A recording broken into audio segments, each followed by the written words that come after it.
রণ সরোজকে জিজ্ঞাসা করে যে আপনার শরীরের এই অবস্থা, সবাইকে মিথ্যে বলে আপনি বাইরে কেন গিয়েছিলেন?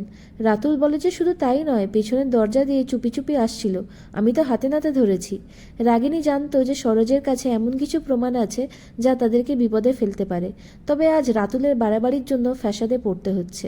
রাগিনী সরোজকে ভেতরে গিয়ে একান্তে কথা বলতে চায়, কিন্তু সরোজ বলে যে না ম্যাম, সত্যিটা আজ সবার সামনে আসুক।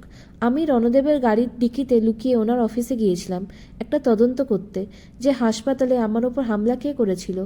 এরপরে সরোজ তার ব্যাগ থেকে ঘড়িটা বার করে রাতুলকে দেখায় আর বলে যে হাসপাতালে যে হাওয়া ভরা ইঞ্জেকশন দিয়ে আমায় মারতে চেয়েছিল এটা তার।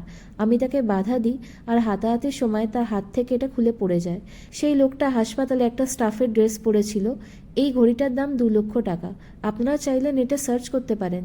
একটা সামান্য স্টাফের কাছে 2 লক্ষ টাকার ঘড়ি আসলো কি করে? সরোজিনী এমনকি পুলিশের ভয় দেখিয়ে শোরুম থেকে কাস্টমারের ডিটেলস, বিল এসব জোগাড় করে নিয়েছিল। এরপরে ঘড়িটা দেখা মাত্রই টিনা খুশিতে বলে ওঠে যে এটা রাতুলের হারিয়ে যাওয়া ঘড়ি।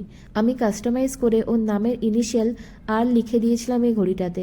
এটাই আমি জন্মদিনে রাতুলকে গিফট করেছিলাম।